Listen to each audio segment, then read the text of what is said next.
नमस्कार दोस्तों, जैसा कि मैंने पार्ट 1 के अंदर आपको मांगलिक दोष के बारे में बताया, ये कैसे पता लगता है। तो इसी कड़ी को पार्ट 2 में मैं आपको बताने जा रहा हूँ कि मांगलिक दोष में आपको उपाय भी बताए गए थे, पर मांगलिक दोष से बहुत ज़्यादा घबराने की ज़रूरत नहीं है दोस्तों। जो छोटे छोटे उपाय वीडियो 1 में बताए हैं वो आप करेंगे तो आपको मांगलिक दोष से काफ़ी हद तक रिलीफ मिलेगा। मांगलिक दोष के अंदर अगर हम बोलें कि ये होता क्यों है, तो रीज़न ये है कि मंगल एक क्रूर ग्रह है, और क्रूर ग्रह को की दृष्टि अगर आपके शादी वाले घर पे आएगी, 7th हाउस पे आएगी, तो वो वहाँ पे क्रूरता दिखाए बिना रहेगा नहीं।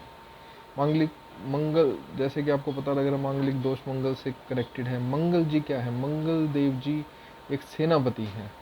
मंगल देव जी को जो ऑर्डर मिलता है वो बिना सोचे समझे उस ऑर्डर को पूरा करते हैं। उन्हें जिस काम के लिए भेजा गया है वो काम उन्हें करना ही है।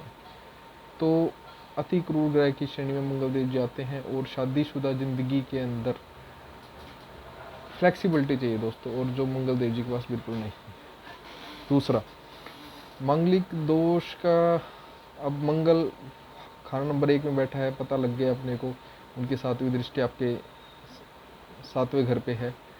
अब मंगल देव जी चौथे घर में अगर बैठे हैं तो वो मांगलिक दोष कैसे हुआ? चौथे घर के अंदर मंगल देव जी की 3 दृष्टियां होती हैं मंगल देव जी की।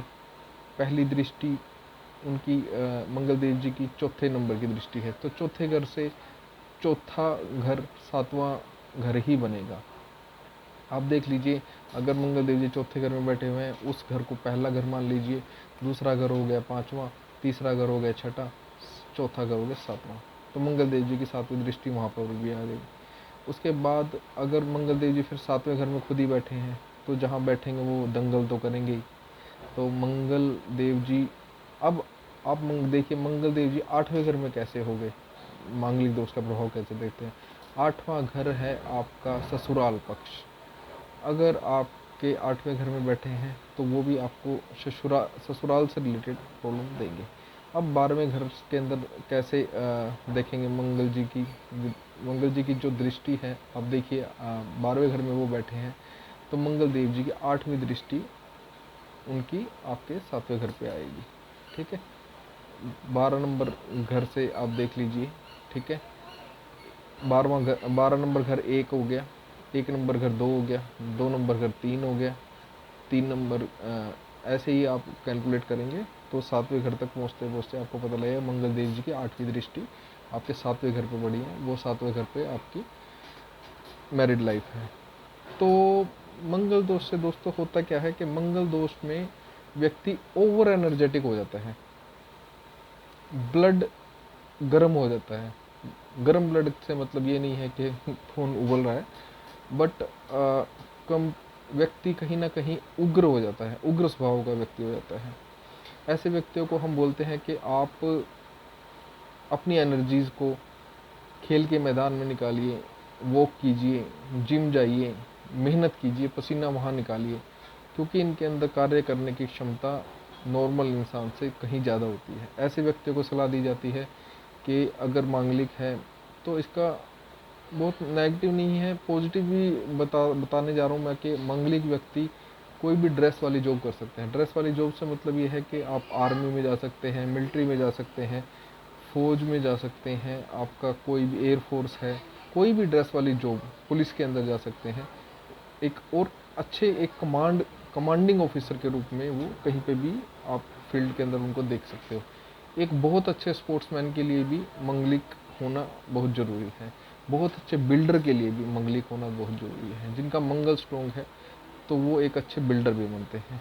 तो मंगलिक दोष को आप दोष ना मानिए, इसको आप योग भी कह सकते हैं। उपाय के साथ, सही उपाय और सही जीवन में टेक्निक अपनाने से आप मंगल देव जी के ओवर एनर्जेटिक होने का फ़ायदा भी उठा सकते हैं।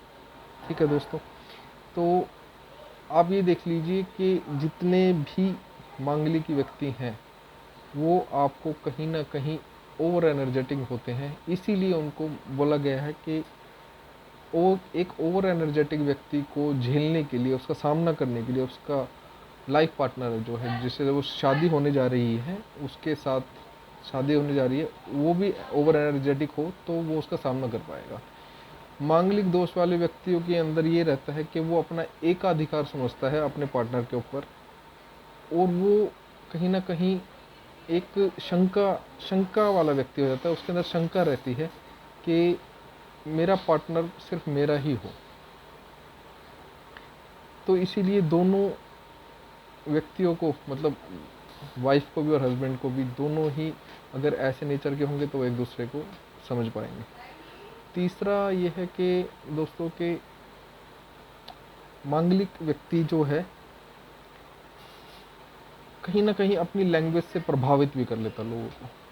तो पार्टनर को कहीं ना कहीं ये लगता है कि ये व्यक्ति किसी और के साथ इसके संबंध ना बन जाए, कि कोई और व्यक्ति उसके जीवन में ना आ जाए।